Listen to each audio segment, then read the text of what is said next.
नमस्कार, आपका स्वागत हमारे YouTube चैनल पर। आज हम कक्षा 10 की प्रश्नावली संख्या 1.1 हल करेंगे।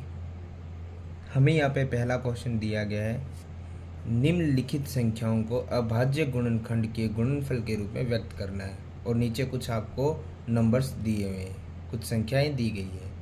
सबसे पहले अभाज्य गुणनखंड हमें करने, तो अभाज्य संख्या हमें पता होनी चाहिए। आइए सबसे पहले उन्हें देख लेते हैं।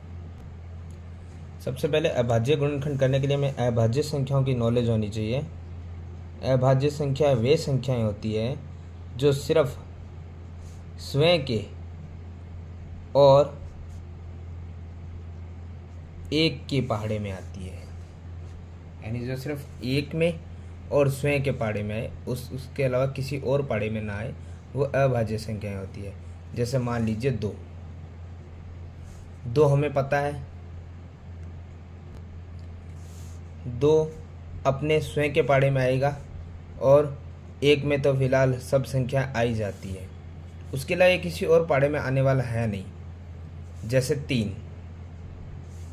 तीन स्वयं में आएगा, एक में आ जाएगा, बाकी किसी में नहीं आएगा।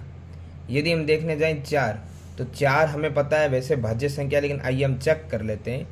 चार दो के पहाड़े में भी आ जाएगा, स्वयं के पहाड़े में तो आएगा और एक में आ जाएगा। तो देखिए ये दो से ज़्यादा बार किसी पहाड़े में चला गया है, तो वो संख्या अभाज्य नहीं होती है, वो क्या हो जाती है, बल्कि भाज्य हो जाती है। और हमें देखनी है अभाज्य संख्याएं, तो हमें मिनिमम कुछ संख्याओं का ज्ञान होना आवश्यक होता है, अभाज्य संख्याएं। आइए पहला क्वेश्चन देखते हैं। हमें पहले क्वेश्चन के पहले ही नंबर के सवाल में दिया गया है 140। हमें इसका अभाज्य गुणनखंड करते हुए गुणनफल के रूप में लिखना है। तो ये सबसे पहले 140 का अभाज्य गुणनखंड किस प्रकार से होता है देख लेते हैं। पहली की कक्षाओं में आपने ये कर रखा है। हमें अभाज्य संख्या देखनी है। सबसे छोटी अभाज्य संख्या होती है 2। यदि 2 की टेबल का इसमें पूरा डिवाइड जा रहा है तो हम लगा देंगे, अगर नहीं जा रहा है तो हम आगे वाली अभाज्य नंबर देखेंगे। फिर से देखेंगे, यदि 2 का जा रहा है तो हम लिख देंगे कितनी बार जा रहा है। अब 2 का नहीं जा रहा, तो 2 के बाद अभाज्य संख्या होती है 3 का भी नहीं जा रहा है। उसके बाद 4 अभाज्य नहीं होती है, हमने पहले भी देखा है। फिर आती है 5 नंबर संख्या जो अभाज्य होती है। 5 का 35 में 7 बार गया। 7 में ना 2 अभाज्य संख्या का भाग जाता, ना 3 का जाता, ना 5 का जाता है। 6 अभाज्य नहीं है। फिर आती है 7 अभाज्य है, पूरा चला गया। एक आने का मतलब हो गया है पूरी संख्याएं हमने सॉल्व कर दी है। अब हमें सिर्फ इतना ही लिखना है, 140 बराबर में जितनी संख्याएं उन्हें लिखना हमें गुणनफल के रूप में 2 गुणा 5 गुणा 7। इस प्रकार से हमारा क्वेश्चन नंबर पहले का पहला होता है कंप्लीट। इसमें आगे हमें नंबर्स दिए गए हैं 156, उसे भी हम सॉल्व कर देंगे। 156 सबसे पहले 2 को ही देखेंगे हम। 2 से यदि जा रहा है तो लगा देंगे हम। यदि फिर 2 अभाज्य संख्या है, उसी का भाग जा रहा है तो हम लगा देते हैं। जैसे भाग लगा के भी हम चेक कर सकते हैं, वरना ऐसे भी आप कर सकते हैं। 2 3 6, 1 बच गया हासिल, 2 निम 18। अब हमें पता है यहाँ पर 2 का डिवाइड नहीं जा रहा है। उसके बाद अभाज्य संख्या आती है 3 का डिवाइड जा रहा है। 13 में न 2 का डिवाइड जा रहा है, ना 3 का जा रहा है, ना 5 का जा रहा है, ना 7 का जा रहा है। उसके बाद जो अभाज्य संख्या आती है वो ना 8 होती है, ना 9 होती है, ना 10 होती है, सीधी आती है 11। वो भी नहीं जा रहा है। 12 अभाज्य है नहीं, 13 अभाज्य है और उसका पूरा एक बार चला जाएगा। तो 156 के हमारे कितने हुए हैं, 156 बराबर में लिख दें गुणनफल 2 गुणा 3 गुणा 13।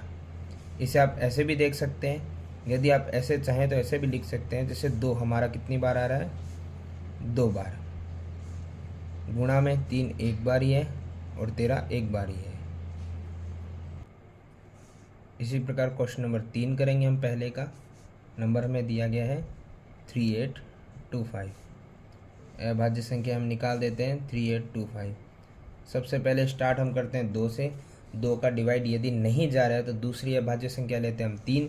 यदि उसका जा रहा है तो हम लगा देंगे, नहीं जा रहा तो आगे वाला नंबर लेंगे। तो 3 से देखते हैं हम, 3 से 3 एकम 3, 3 दूना 6, 3 7 21, 3 5 15। फिर से देख लेते हैं, 2 का तो गया नहीं था पहले ही, तो अब आगे जाएगा भी नहीं। 3 का देख लेते हैं, 3 का यदि फिर जा रहा है तो देख लेते हैं, 3 चौक 12, 3 दूना 6, 3 5 15। एक बार फिर देख लेते हैं यदि 3 का जाए तो। अब 3 का यदि जा रहा है तो लगाइए, यदि नहीं जा रहा है तो हमें आगे वाला नंबर देखना है। 4 हमने पहले ही देख लिया भाज्य होता है, हमें अभाज्य गुणनखंड करने हैं। तो 4 के बाद संख्या आती है 5 जो अभाज्य होती है, पूरी पूरी भी जा रही है। 5 8 40, बच गया 2, 5 25। फिर देखते हैं हम 5 का डिवाइड जा रहा है तो 5 एकम 5, 5 7 35। अब हमें पता है 17 ना 2 की टेबल में आता है, ना 3 में आता है, ना 5 में, ना 7 में, ये आता है 17 में ही। तो 17 चला गया एक बार। 17 भी अभाज्य संख्या है। तो हम देखते हैं हमारे जो नंबर्स आए हैं 3 8 2 5 इज इक्वल टू, मल्टीप्लाई देख लेते हैं हम, जो गुणनफल के रूप में हमें लिखना है 3 गुणा 3 गुणा 5 गुणा 5 गुणा 17। तो हम इसे लिख सकते हैं 3 की घात 2, क्योंकि 2 बार आ रहा है, गुणा 5 की घात 2, और गुणा में कितना आ रहा है 17। इस प्रकार से हम ये क्वेश्चन कर सकते हैं। आगे वाले जो नंबर्स दिए गए उन्हें भी हम देख लेते हैं, इसी प्रकार हम सोल्व कर सकते हैं। तो आगे वाला क्वेश्चन नंबर जो 4 हमें दिया गया है, वो हमें दिया गया है 5005। उसे भी हम सोल्व कर लेते हैं। 5005 शुरुआत हम करते हैं 2 से। 2 का यदि डिवाइड नहीं जा रहा है तो हम नहीं लगा सकते हैं। उसके बाद की अभाज्य संख्या होती है 3। 3 का भी हम देख लेते हैं। 3 का भी यदि डिवाइड नहीं जा पा रहा है तो हम नहीं लगा सकते, यदि जा रहा है तो हमें लगाना पड़ेगा। उसके बाद में जो अभाज्य संख्या आती है वो आती है 5, और 5 का बड़े इजीली जा रहा है। 5 एकम 5 0 0, 5 एकम 5। फिर देखते हैं इस बार 5 का डिवाइड नहीं जा रहा है तो उसके बाद की अभाज्य संख्या आती है 7। यदि 7 का भी नहीं जा रहा तो हम फिर आगे देखेंगे, लेकिन यदि 7 का जा रहा है तो हम 7 को लगा देंगे। जैसे पीछे डिवाइड करके हम देख सकते हैं इसे रफ में, तो आप इसे चेक कर लीजिएगा। 7 एकम 7, बच गए कितने 3, 7 चौक 28, बच गए 2, 7 तिया 21। फिर हम देखते हैं 7 का जा रहा है क्या, 7 दूना 14, 3 16 बच गया, नहीं जा रहा। 7 के बाद 8 9 10 अभाज्य संख्याएं नहीं है। फिर जो बारी आती है अभाज्य की वो होती है 11। हम 11 का डिवाइड लगा के देख लेते हैं, यदि जा रहा है तो ठीक है, वरना हम आगे बढ़ेंगे नंबर्स के लिए। 11 कम 11, बच गए 3, 11 तिया 33। और 13 में ना 2 3 किसी का डिवाइड नहीं जाता, 13 में 13 का जाता है, क्योंकि 13 खुद एक अभाज्य संख्या है। अब हम देखते हैं हमारे पास जो नंबर दिए गए थे उन्हें हम लिख लेते हैं। हमारे पास था 5005, इसके गुणनफल के रूप में लिखे जाएंगे 5 गुणा 7 गुणा 11 गुणा 13। इस प्रकार से हमारे ये सवाल क्या हो जाएंगे, पूर्ण होते जाएंगे। उसके बाद क्वेश्चन नंबर 5 नंबर जो क्वेश्चन है वो नंबर दिया गया हमें 7429। इसे भी हम अभाज्य गुणनखंड विधि से हल करेंगे। तो सबसे पहले है 7429। देखते हैं हम 2 का डिवाइड इसमें जा नहीं रहा है, हम पीछे रफ में डिवाइड लगा के देखते रहेंगे। 3 का डिवाइड भी लगा के हम देखेंगे, यदि नहीं जा रहा है तो आगे बढ़ते हैं। आगे वाली अभाज्य संख्या है 5, उसमें भी नहीं जा रहा है। फिर हम लगाते हैं 7 का डिवाइड, उसमें भी नहीं जा रहा है। 7 के बाद 8 9 10 अभाज्य है नहीं। उसके बाद की अभाज्य संख्या आती है 11, 11 में भी इसका डिवाइड नहीं जा पा रहा है। फिर आती है 12, नहीं होती है, 13 अभाज्य होती है, 13 में भी डिवाइड नहीं जा रहा है। फिर हम देखते हैं 14 15 और 16 तीनों ही अभाज्य संख्याएं नहीं होती है। फिर आती है 17, हम 17 का डिवाइड लगा के देख लेते हैं। जैसे कि 17 का डिवाइड यहाँ पे जा रहा है, 17 चौक 68 68, बचेगा 6, 17 तिया 51, बचेगा 11, 17 7 119। 17 का भाग चला गया, उससे छोटे नंबर्स का जब इसमें नहीं गया तो आगे भी नहीं जाएगा। अब हमें 17 से आगे बढ़ना है, यदि 17 का इसमें फिर से भाग जा रहा है तो हम लगा देंगे, अन्यथा 17 के बाद जो अभाज्य संख्या आती है हम उसे देखते हैं। 17 के बाद जो अभाज्य संख्या आती है वो होती है 19, और 19 के अंदर हम देखते हैं इसका यदि डिवाइड जा रहा है तो हम लगा देंगे, अन्यथा आगे बढ़ जाएंगे। तो 19 से हम देखते हैं, 19 से कम 19, 19 दूना 38, बच गए 5, यानी हो गया 57, 19 दिया 57। उसके बाद हम देखते हैं 23, 23 में 2 से लेके 17 या 19 तक तो हमने पहले ही नंबर्स देख लिया, उनका डिवाइड जाएगा नहीं, और 23 में 19 का जाता नहीं है। उसके बाद अभाज्य संख्या खुद 23 है, 23 में 23 का भाग चला गया एक बार। तो अब हमारे पास नंबर्स जो आए हैं वो है 7429, इसके मल्टीपल्स आए हैं 17, 19 और 23, इन्हें गुणनफल के रूप में हम लिख देंगे। तो इस प्रकार हमारे अभाज्य गुणनखंड समाप्त होते हैं। क्वेश्चन नंबर 1 होता है कंप्लीट। सवाल नंबर 2 हमें यहाँ दिया गया है, पूर्णांकों के निम्नलिखित गुणन युग्मों के HCF और LCM यानी कि महत्तम समापवर्तक और लघुत्तम समापवर्तक ज्ञात कीजिए और इसकी जांच कीजिए कि दो संख्याओं का गुणनफल हमेशा बराबर होता है HCF और LCM के गुणनफल के बराबर होता है।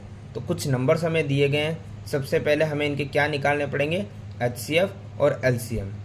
जब इनका HCF और LCM निकल जाएगा तो उन्हें गुणा में रखना में, और बराबर में जो दोनों संख्या है उनकी गुणा करनी है। क्या दोनों बराबर आ रहे हैं या नहीं आ रहे वो हमें चेक करने हैं।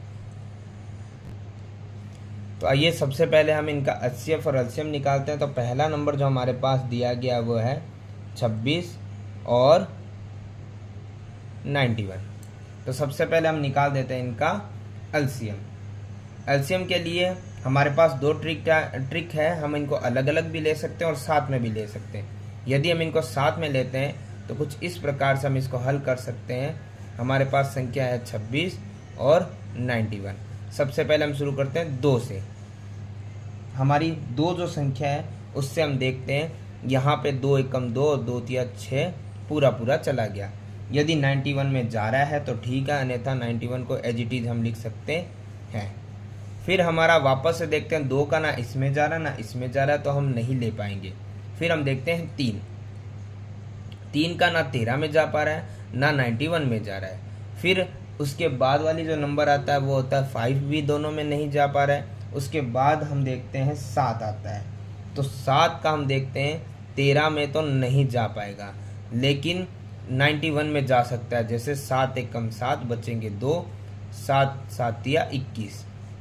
और इसके बाद हम देखते हैं कि यहाँ पर आपका पूरा पूरा चला जाएगा 13 से। 13 से हम देखते हैं इसका पूरा पूरा गुणनफल चला जाएगा। 13 एकम 13, 13 एकम 13, क्योंकि 7 के बाद में 9, 8, 9, 10 अभाज्य है नहीं। 11 का हम देखते हैं तो दोनों में जाएगा नहीं, 13 का दोनों में चला जाएगा। तो इस प्रकार हम देखते हैं हमारा LCM क्या है। हमारा 26 और 91 लिख देते हैं हम, 26 और 91, इन दोनों का LCM हमारा आया है। सभी संख्याओं की गुणा करनी होती है। तो हमारे पास नंबर है 2 गुणा 7 गुणा 13। गुणा करने पे हम इसको गुणा करके सोल्व करके लिख सकते हैं कितना आ रहा है। तो ये हमारा आएगा 182। इसी प्रकार अब हमें इनका HCF याद करना है। तो हम 26 और 91 का HCF लिख देते हैं कितना आ रहा है। और HCF के लिए हमें क्या करना पड़ेगा, इनको अलग अलग सॉल्व करना पड़ेगा। जैसे अभी हमारे पास है 26 और 91, तो हम इन्हें लिख लेते हैं। सबसे पहले 26, 91। LCM के लिए हम अलग अलग भी ले सकते हैं, साथ भी ले सकते हैं, लेकिन HCF के लिए हमें इन्हें अलग अलग ही लेना होता है सेपरेटली।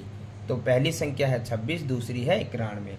देखते हैं हम 2 का इसमें तो 13 बार चला गया, और 13 में हमें पता है 2 से लेके 11 तक का किसी का डिवाइड जाता नहीं है।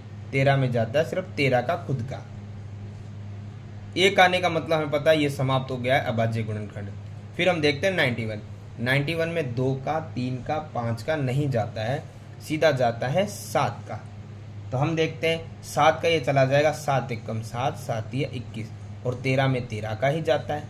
तो HCF के लिए हमारे पास नंबर आए हैं 26 बराबर नंबर आया है 2 × 13 और 91 के मल्टीपल्स हुए थे हमारे पास 7 × 13। एलसीएम में हम सभी की गुणा कर देते हैं और एचसीएफ में हमें क्या होता है, जो कॉमन होता है, जो उभयनिष्ठ होता है वही लेना होता है। तो देखिए 2 यहाँ पर है लेकिन यहाँ पर कहीं पर भी नहीं है, 13 इसमें भी और इसमें भी है, तो 13 क्या आ गया कॉमन। तो ये और 7 इसमें उसमें नहीं है, बाकी संख्याएं कुछ है नहीं, तो कॉमन जो आ रहा है उसे हम जितनी बार आ रहा है नीचे ले लेंगे, वही हमारा एचसीएफ हो जाएगा। तो इस प्रकार से हमारे एलसीएम और एचसीएफ निकल चुके हैं। अब हमें जांच क्या करनी है, जांच के लिए हम क्या करते हैं, सबसे पहले जांच के लिए हम लिख लेते हैं सबसे पहले फॉर्मूले को, जो हमें दिया गया था, हमें दोनों संख्याओं का गुणनफल,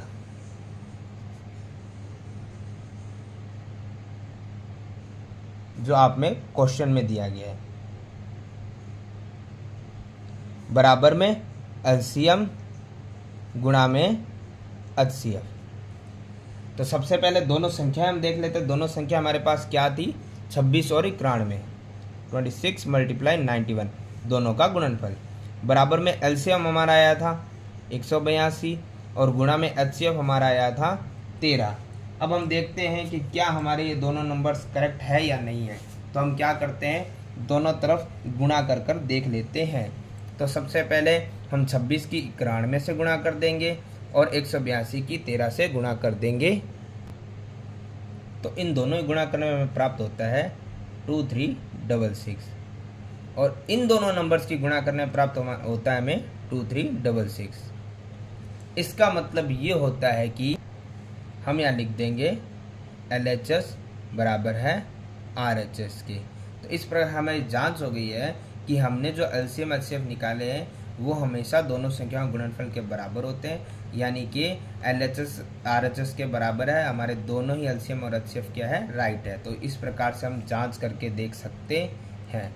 ये हमें इसके हर क्वेश्चन में करना है। तो आइए क्वेश्चन नंबर 2 भी हम करके चेक कर लेते हैं। क्वेश्चन नंबर 2 की जो संख्या हमें दी गई है वो दी गई है हमें 510 और 92। सबसे पहले हमें करना है एलसीएम।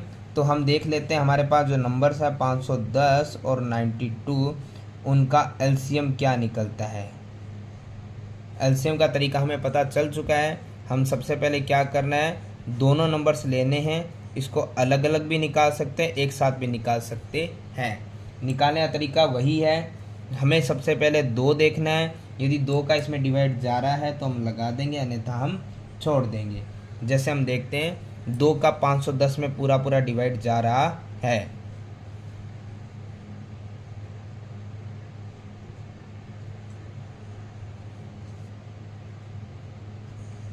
$510 का आधा हो चुका है, यानी 2 का भाग लगाने पे आया है 255।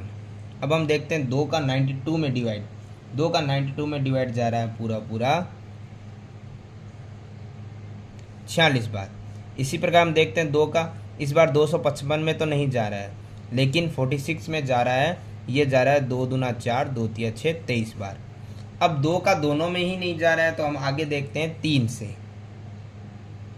3 से हम देखते हैं 3 8 24, बच गया 1, 3 5 15, पूरा पूरा चला गया, लेकिन 23 में 1 नहीं जाएगा तो वैसे का वैसा एज इट इज हम लिख देंगे।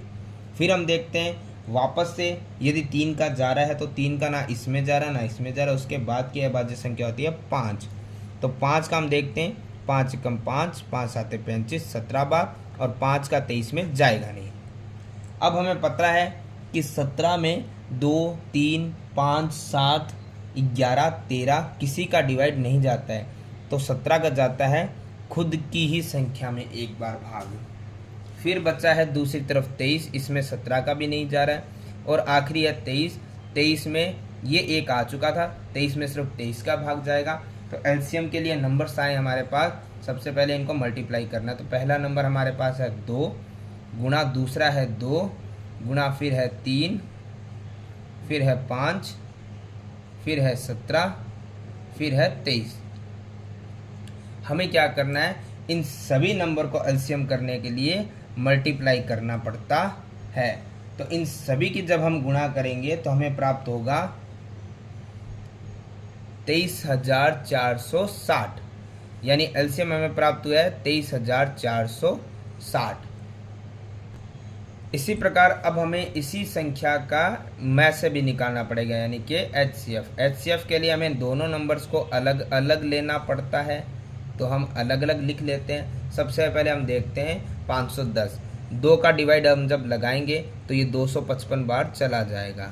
फिर 2 का नहीं जा रहा है तो हम 3 का लगाएंगे और 3 का ये चला गया है 85 बार। फिर 3 का नहीं जा रहा तो अगली जो हमारा प्राइम नंबर यानी कि अभाज्य संख्या होती है 5 का डिवाइड हमारा चला जाएगा 17 बार और 17 में 17 का ही डिवाइड जाएगा। वहीं दूसरी तरफ 92 में हम देखते हैं 2 का डिवाइड चला जाएगा 46 बार, फिर 2 का डिवाइड जा रहा है 23 बार, तो हम लगा देंगे, ये भाग आप पीछे करके देख सकते हैं। फिर 23 में हमें पता है खुद अभाज्य संख्या, इसमें किसी का डिवाइड नहीं जाता तो 23 का ही जाएगा। तो एचसीएफ हमारा कितना आ गया, सबसे पहले हम देख लेते हैं। हमारा था नंबर 510, तो उनकी जो नंबर संख्याएं थी वो हमें यहाँ दी गई है 2 गुणा 3 गुणा 5 गुणा 17। इसी प्रकार जो हमारे नंबर दूसरे हैं 92, उनकी संख्याएं आई हमारे पास 2 गुणा 2 गुणा 23। हमें पता है एचसीएफ में कॉमन नंबर्स लिए जाते हैं, तो देखेंगे 2 इसमें भी आ रहा है 2 इसमें भी आ रहा है, तो ये 2 हमने कॉमन ले लिया। फिर हम देखते हैं ये 3 और इसमें कहीं पर भी 3 कॉमन नहीं है, तो 3 हम नहीं ले सकते। 5 इसमें है लेकिन इसमें कहीं कॉमन नहीं है। 17 इसमें है लेकिन इसमें कहीं कॉमन नहीं है। देखेंगे 2 एक बार कॉमन आ गया था, दूसरे बार 2 है तो दूसरा आएगा तभी कॉमन आएगा, अन्यथा वो हम नहीं ले सकते। 23 यहाँ पर है लेकिन वहाँ कहीं नहीं है, तो हम देखते हैं इसमें सिर्फ एक ही नंबर आया है, वो है 2। तो इनका एचसीएफ कितना आ गया हमारे पास, लिख देते हैं हम 510 और 92, इनका एचसीएफ हमारे पास आया है 2। तो अब हम अपने तरीके से सॉल्व कर लेते हैं। सबसे पहले हम लिख लेते हैं दोनों संख्याओं का गुणनफल।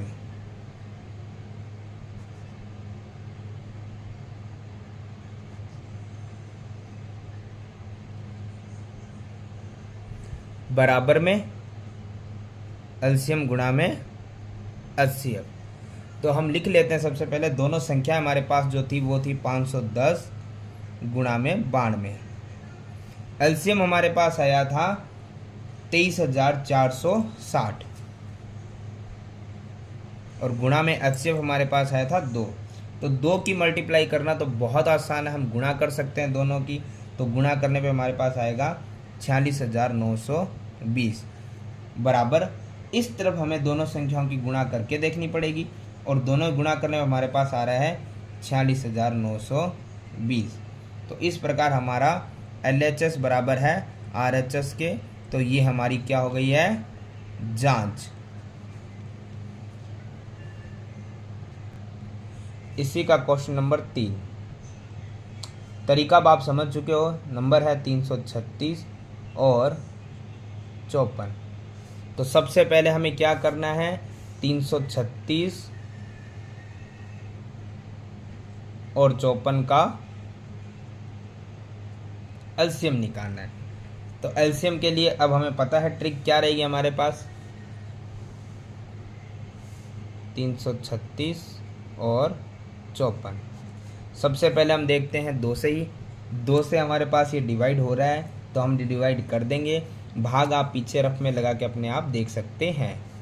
2 का चला गया 2 एकम 2, 2 छिंग 12, 2 आठे 16, 336 में 168 बार 2 का भाग चला जाएगा और 54 में जाएगा 27 बार।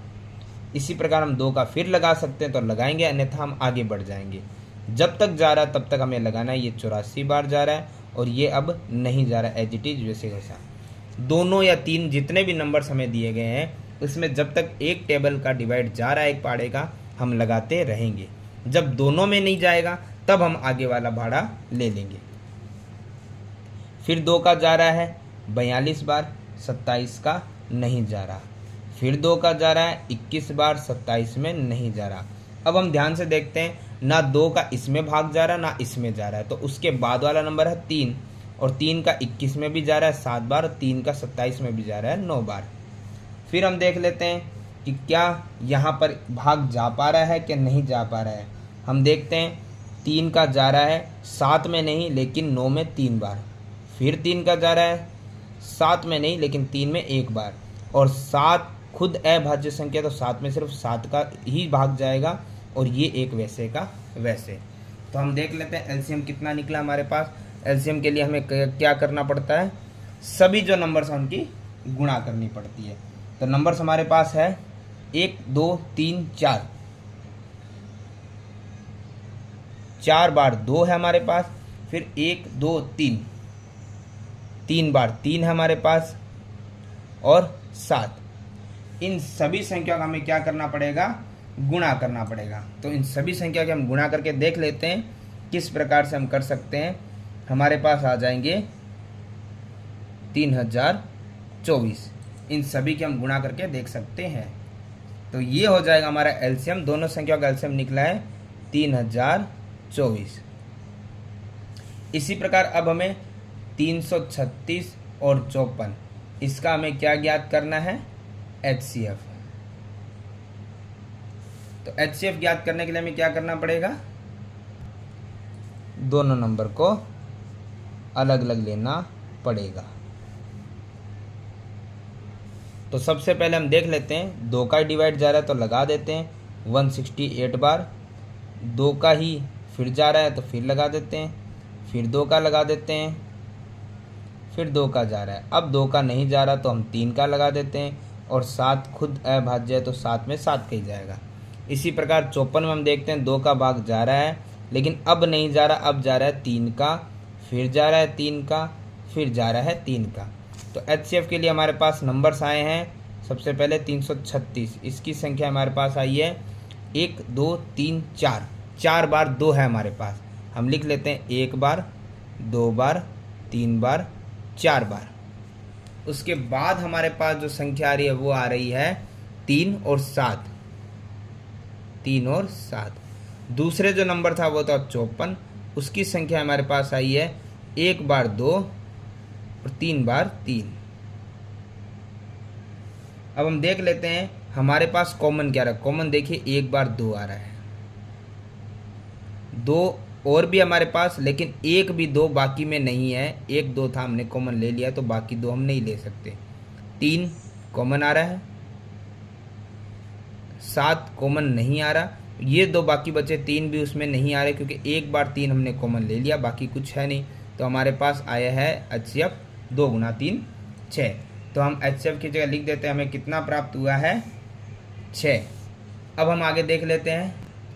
अब हमें फॉर्मूला लगाना है जो हमें दिया गया है, दोनों संख्याओं का गुणनफल बराबर में एलसीएम गुणा में HCF। तो हम देख लेते हैं दोनों संख्या में जो दी गई थी वो थी 336 और 54, बराबर में एलसीएम हमने निकाल लिया था, हमारे पास आया था 3024, और गुणा में HCF हमारे पास आया था 6। हमें इन दोनों संख्याओं की आपस में गुणा करनी है और बराबर के दोनों तरफ मान रखने हैं। तो हम सबसे पहले कर देते हैं, ये गुणा हमारे लिए छोटी है, हम वैसे करनी हमें दोनों ही है लेकिन हम इसे कर देते हैं। हमारे पास आंसर आ रहा है 18144। इसी प्रकार इन दोनों संख्याओं को जब गुणा करेंगे तो हमारे पास आ रहा है 18144। तो हमारा LHS बराबर किसके है, RHS के। तो ये हमारी जांच हो गई है कि हमारे LCM और HCF दोनों क्या है, सही है। जब ये सही नहीं होंगे तो मान यहाँ कुछ और आएगा और ये बराबर मान नहीं आ पाएंगे, तो हमारा सवाल हो जाएगा गलत। लेकिन अभी हमारा LHS RHS के बराबर है, तो हमारा इस प्रकार से ये सवाल जांच हो गया है कि सही है। तो क्वेश्चन नंबर 2 होता है कंप्लीट। सवाल नंबर 3 हमें यहाँ दिया गया है, अभाज्य गुणनखंड विधि जो हम अभी तक करते आए हैं उसी विधि के द्वारा हमें जो नीचे पूर्णांक दिए गए हैं उनके HCF और LCM ज्ञात करने हैं। अब से पहले हमें 2 ही संख्याएं मिलती थी, अब हमें 3 संख्या भी मिल रही है। इनका HCF और LCM ज्ञात करना उसी अभाज्य गुणनखंड विधि के द्वारा।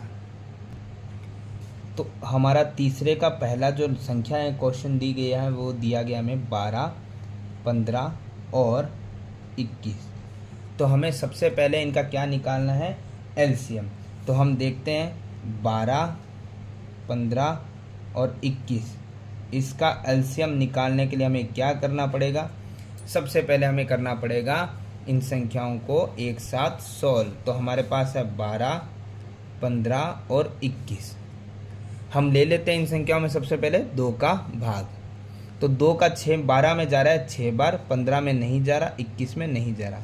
फिर 2 का जा रहा है 6 बार 3 बार, 15 और 21 में नहीं जा रहा। अब हम देखते हैं 2 का तीनों ही संख्या में भाग नहीं जा रहा है, तो हम क्या करते हैं, आगे नंबर देखते हैं। आगे वाला नंबर है 3। 3 का 3 में चला गया, 15 में चला गया और 21 में चला गया। अब हम देखते हैं ना 2 का और ना 3 का, अब किसी का भाग नहीं जा रहा, तो उसके बाद अभाज्य संख्या आती है 5। ये तो एक हो चुका है, 5 में 5 का एक बार चला जाएगा और 7 में नहीं जाएगा, 7 में जाएगा खुद 7 का ही। तो एलसीएम हमारा कितना आया है, मल्टीप्लाई करते हैं, 1 बार 2 बार, 2 हमारे पास है 2 बार, 3 1 बार, फिर है 5 और 7। इनकी गुणा कर देते हैं हम।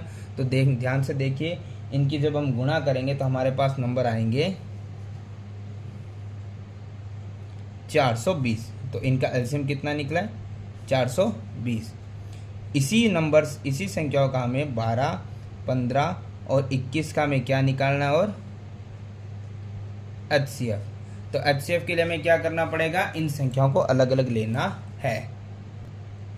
तो हम क्या करते हैं, एचसीएफ के लिए सबसे पहले ले लेते हैं 12, फिर हम ले लेते हैं 15, फिर हम ले लेते हैं 21।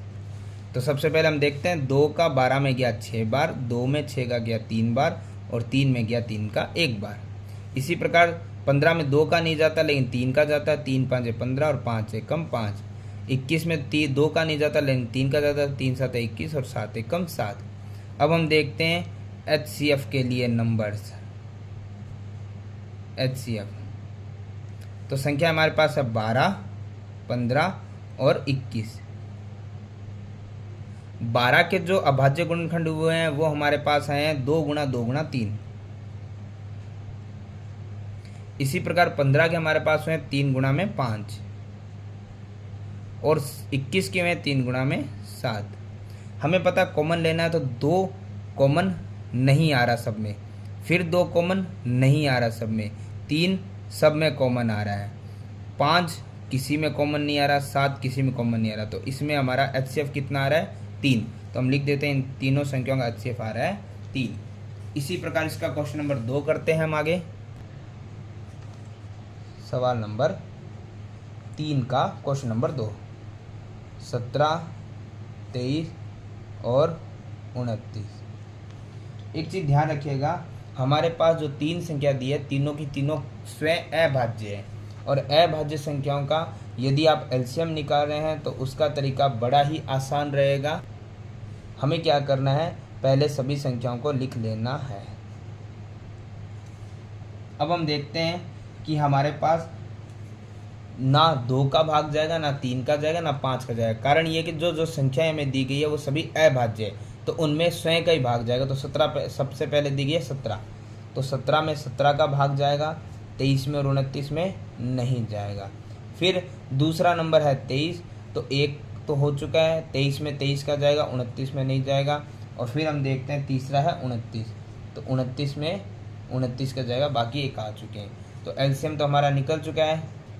सिर्फ तीनों संख्याओं को हमें क्या करना है, गुणनफल के रूप में है, तो इन तीनों को हमें क्या करना है, गुणा करना है। तो इन तीनों की जब हम गुणा करेंगे तो हमारे पास हमें उत्तर मिलेगा, आप गुणा करके देख भी सकते हैं, 11,339। और जब हम इनका एचसीएफ ज्ञात करेंगे तो एचसीएफ ज्ञात करने के लिए हमें क्या करना है, तीनों संख्याओं का अलग अलग लेना पड़ेगा।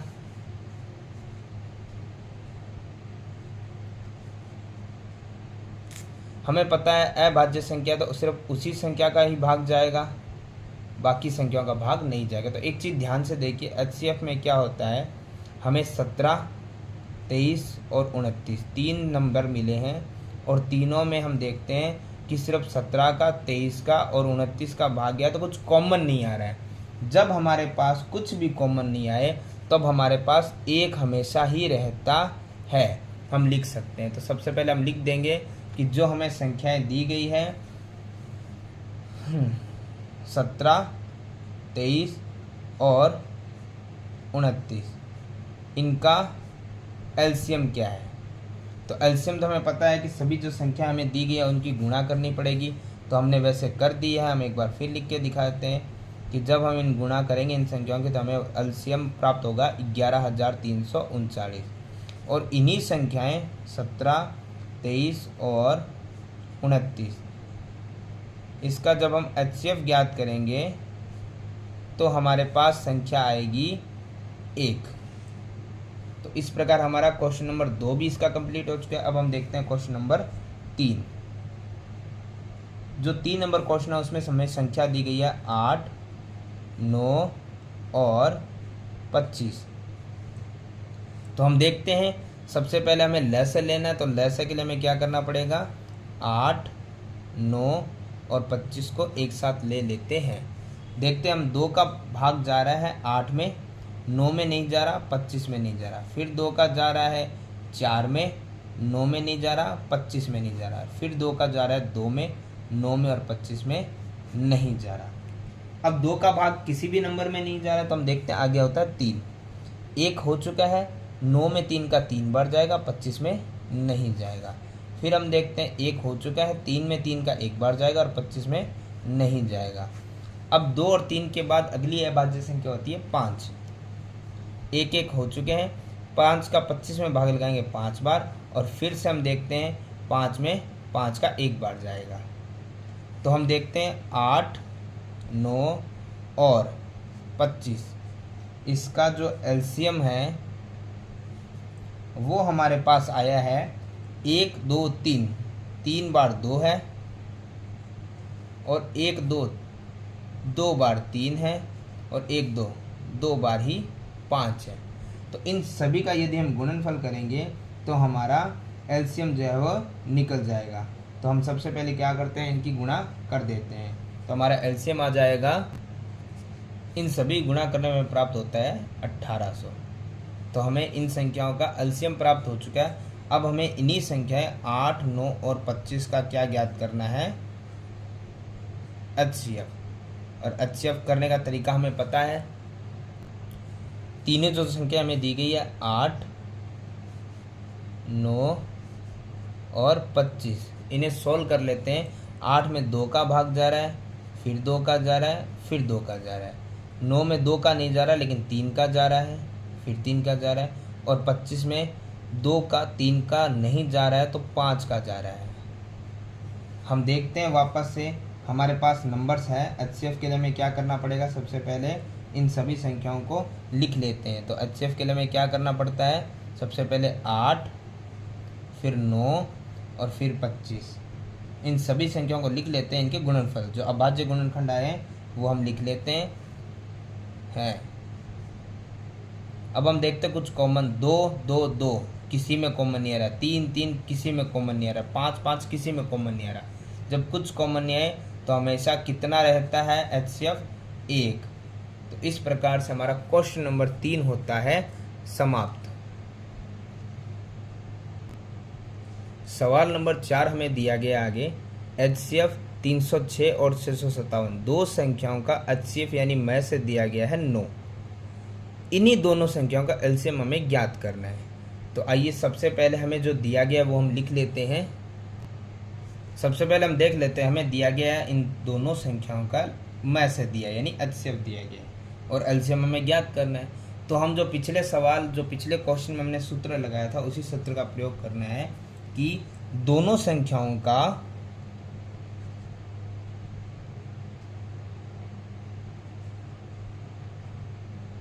गुणनफल बराबर में एलसीएम और गुणा एचसीएफ के बराबर होता है। दोनों जो संख्याएं हमें दी गई होती है उन दोनों का गुणनफल हमेशा लसे यानी एलसीएम और मैसे यानी एचसीएफ के बराबर होता है। तो दोनों संख्या हमें दी गई है, पहली है 306 और गुणा में दूसरी संख्या हमारे पास है 657। बराबर में एलसीएम हमें ज्ञात करना है, तो हम एलसीएम की जगह क्या करते हैं, लिख देते हैं एलसीएम। गुणा में एचसीएफ हमें दिया गया है, कितना दिया गया, 9, तो एचसीएफ की जगह हम लिख देते हैं 9। अब हम ध्यान से देखते हैं, हमें यहाँ पर एलसीएम ज्ञात करना है, तो एलसीएम वैसे का वैसे रह जाएगा। बराबर में जो हमारी संख्या गुणा में लिखी गई उसे वैसे का वैसे लिख देते हैं, और ये जो 9 गुणा में था वो यहाँ पे आ जाएगा भाग में।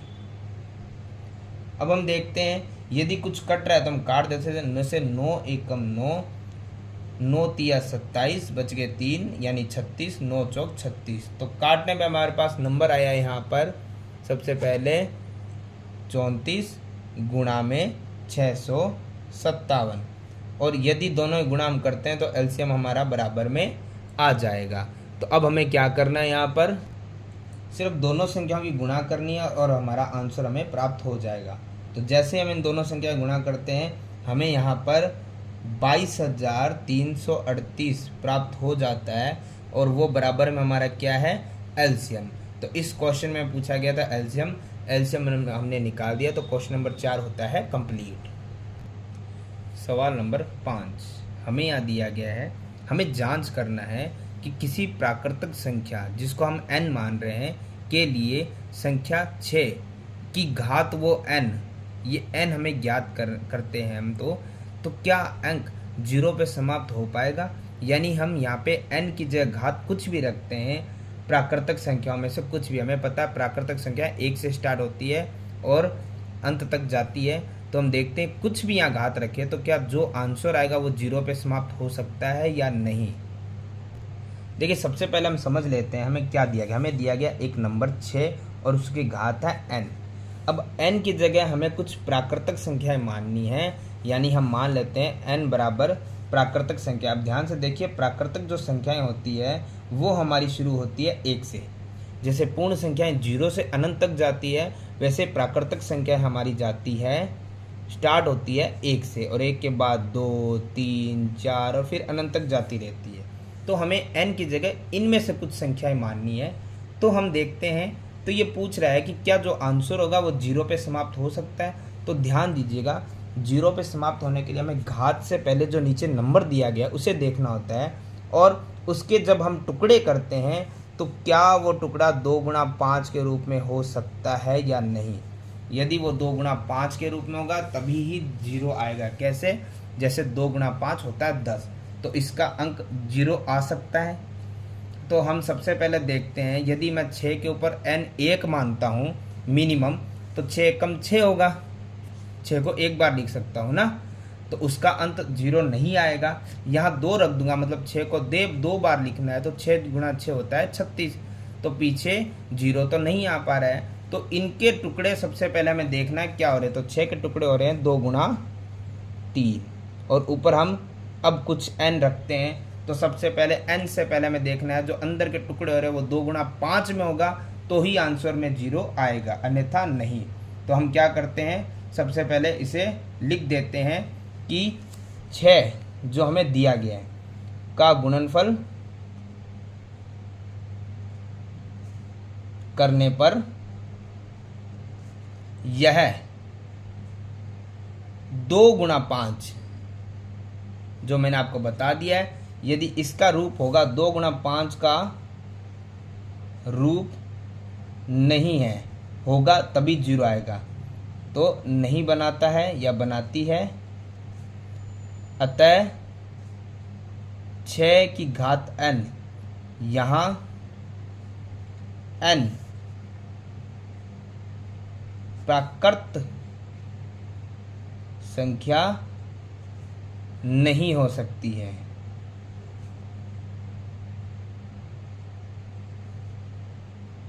क्यों? क्योंकि वह 0 पर समाप्त,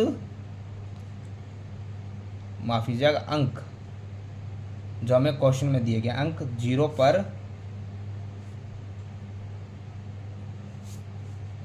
समाप्त नहीं होगा या होगी। तो इस प्रकार से हम बता सकते हैं कि क्या यह 0 पे समाप्त हो सकती है, यह 0 पर समाप्त नहीं हो सकती है। तो क्वेश्चन नंबर 5 हमारा होता है कंप्लीट। सवाल नंबर 6, हमें यहाँ दिया गया है कि व्याख्या कीजिए कि 7 गुणा 11 गुणा 13 प्लस 13 और 7 गुणा 6 गुणा 5 गुणा 4 गुणा 3 गुणा 2 गुणा 1 प्लस 5 भाज्य संख्या क्यों है। ये संख्या भाज्य है, ये तो ये पहले से बता रहा है, पर क्यों है ये हमें सिद्ध करना है। तो आइए सबसे पहले हम करते हैं सवाल को। तो हमें क्वेश्चन नंबर 6 में 2 प्रकार की संख्या दी गई है। तो सबसे पहले हम पहले सवाल को सॉल्व कर लेते हैं। पहला सवाल हमारे पास है 7 गुणा 11 गुणा 13 प्लस में 13। हम देखते हैं सबसे पहले, यदि कुछ एक चीज़ ध्यान रखिए, जब भी प्लस माइनस आता है वहाँ से वो पद बदल जाता है, उससे पहले वाला एक पद और उसके बाद दूसरा पद। यहाँ फिर प्लस माइनस शुरू होता है तो उसके बाद फिर एक पद बन जाएगा। तो ध्यान रखिएगा, गुणा से या भाग से नहीं, प्लस माइनस से पद बदल जाते हैं। तो यहाँ पे 2 पद आ रहे हैं और दोनों पदों में कुछ कॉमन आ रहा है, तो हम कॉमन से शुरू करते हैं। सबसे पहले तो कॉमन हमारे पास 13 आ रहा है, तो हम 13 को बाहर कॉमन ले लेते हैं। तो ध्यान से देखिए, 7 गुणा 11, ये तो वैसे का वैसे रहेगा। गुणा में 13 हमने कॉमन ले लिया, तो यहाँ पे क्या रहेगा 1। प्लस में 13 हमने कॉमन ले लिया, तो क्या रहेगा यहाँ पर 1, ब्रैकेट क्लोज। हम देखते हैं 13 तो पहले से अभाज्य, जो पहले से बाहर है। अंदर वाली संख्याएं सोल्व करते हैं। 7 की गुणा 11 से करने पे आएगा 11 7 77, और उसकी गुणा 1 से करने पे आएगा 77। प्लस में कितना आ रहा है 1, 13 वैसे का वैसे। और अब हम देखते हैं 77 और 1 कितना होता है 78, और दोनों संख्याओं बीच को निशानी तो गुणे का। तो हम ध्यान से देखते हैं, एक संख्या तो अभाज्य है, लेकिन साथ में जो दूसरी संख्या जो इसके साथ गुणा में है वो पहले से क्या है भाज्य है। और भाज्य का हमें कैसे पता लगता है कि जब कोई भी संख्या होती है वह सिर्फ अपने पहाड़े में या एक के पहाड़े में आ रही है तो वो अभाज्य होती है। लेकिन जो 78 हमें यहाँ पे दिखाई दे रहा है वो सिर्फ अपने पहाड़े में नहीं आ रहा, वो अन्य संख्याओं के पहाड़े में भी आएगा। इसमें 2 का भाग भी जा रहा है, 3 का भाग भी जा रहा है, तो ये भाज्य हो गई है। और ये अभाज्य के साथ गुणा करेगी तो उसे भी क्या बना लेगी भाज्य। तो हम लिख सकते हैं कि जो नीचे संख्या दी गई है उस संख्या के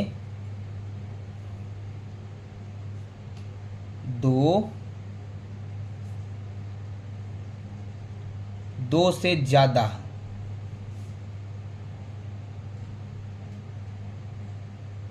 गुणनखंड संभव है, अतः यह क्या है भाज्य है। इसी प्रकार हम सवाल नंबर इसका 2 करेंगे, जो हमें यहाँ पर दिया गया है 2 नंबर क्वेश्चन।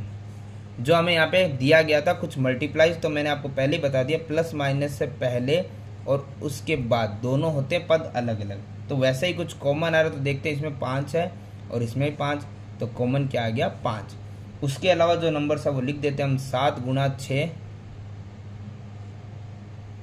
5 कॉमन आ चुका है, बचा है 4 3 2, और गुणा में है 1 लगाइए, गुणा में कोई फर्क पड़ने वाला है नहीं। फिर प्लस 5 से कॉमन चला गया तो क्या बचेगा 1। अब देखते हैं 5 है बाहर वैसे का वैसे। अंदर संख्याओं की गुणा या भाग जो भी हम कर देते हैं, तो अंदर देखते हैं हम ध्यान से। सबसे पहले गुणा हमें करनी है बोर्ड मास के रूल के हिसाब से, प्लस माइनस बाद में। तो हम देखते हैं 7 की गुणा 6 से करेंगे, उसकी गुणा 4 से करेंगे, फिर 3 से करेंगे, फिर 2 से, फिर 1 से करेंगे, तो हमारे पास संख्या आएगी 1008।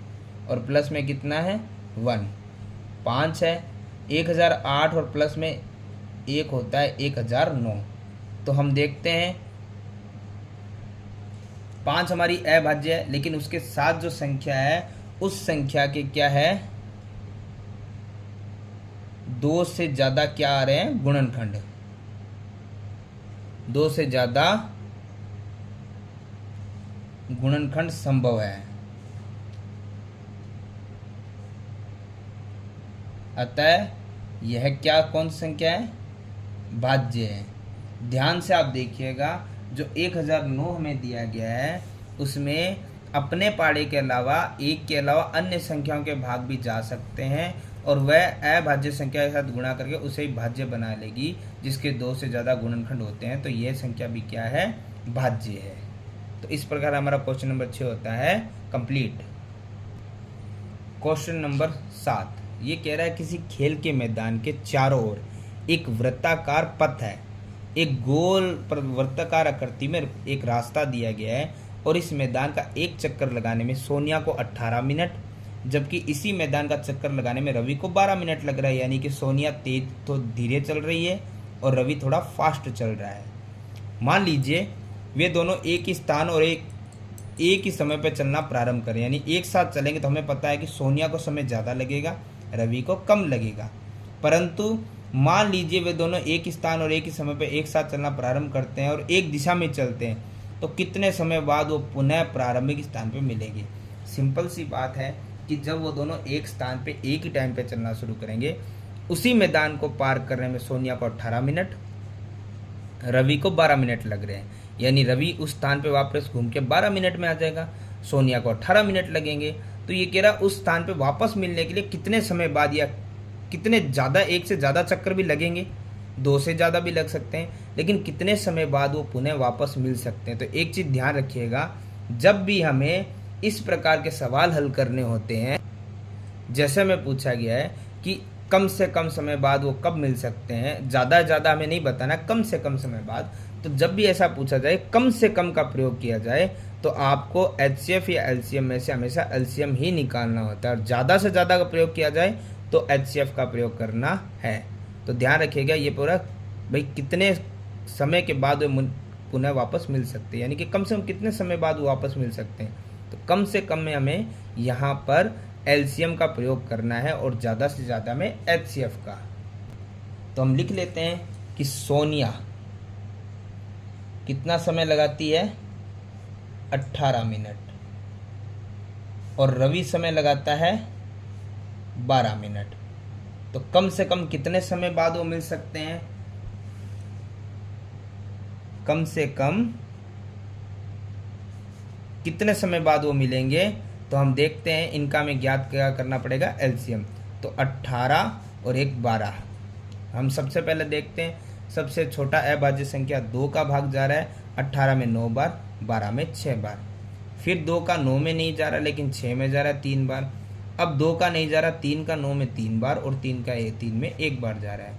3 का 3 में 1 बार और एक पहले से आ चुका है। तो इनका LCM आएगा 2 गुणा 2 गुणा 3 गुणा 3। तो हम गुणा कर देते हैं, 3 2 दूना 4, 4 3 12, 12 3 36।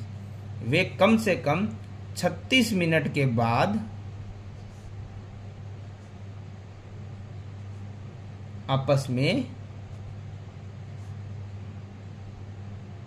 मिलेंगे। तो जो वो वृत्ताकार पथ पे भाग रहे हैं दोनों जने, जिस रास्ते पे चल रहे हैं, वो उस रास्ते पे वापस 36 मिनट के बाद उसी स्थान पे मिलेंगे जहाँ से उन्होंने चलना प्रारंभ किया था।